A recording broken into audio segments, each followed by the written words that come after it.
gave me the call up a couple of days ago, and I think his words were, "How do you feel about making your WNBL debut this Saturday?"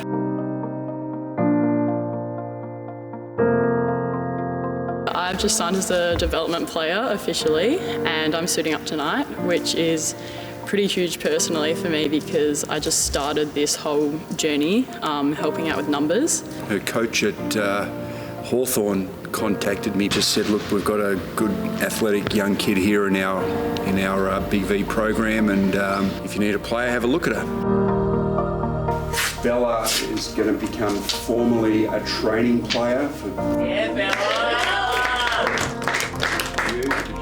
Short on numbers, got Bella to come down to a practice session. There were no guarantees. We just really needed an extra body, to be honest. So initially I was just thinking, all right, one session, let's just get it done. We'll see how we go. And she came down for the first day, and we didn't have enough numbers for the second training, so she said, "You want to come back?" And she's like, "Yeah, I'll come down any day you want me to." So then she sort of gradually became part of the furniture, so to speak. And then with, shortage of bodies because of COVID, all of a sudden she gets a call up. So she goes from being a phone call, "Do you need anyone at training?" to now actually going to play her first WNBL game. I wasn't thinking like the long term. I was like, my focus is this session and doing as best as I can to just like keep up with drills. Like I didn't know it was going to happen, but yeah, it's just been awesome learning from these girls. I learn something new every session, and I think that's just the coolest part about it.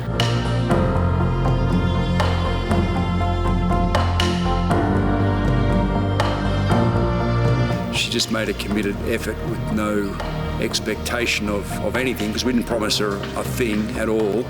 People have in mind there's this rigid pathway of how to get places, especially basketball-wise, but I think it's really important just to touch on the fact that I haven't gone through that textbook pathway, which probably makes me more excited about the process because I didn't really see it eventuating to this so quickly. She was no problem to have around, and I think that if there's any lesson or moral to the story, if you're a young player and aspiring, is knock on the door and ask coaches, is there a chance to train?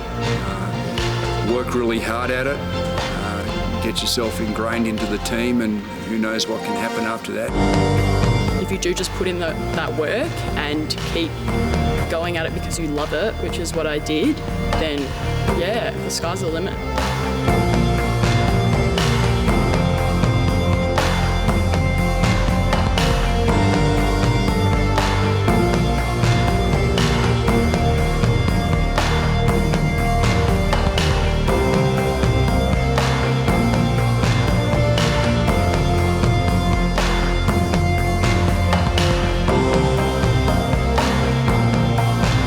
They're sending off to get my jersey, so that's pretty cool.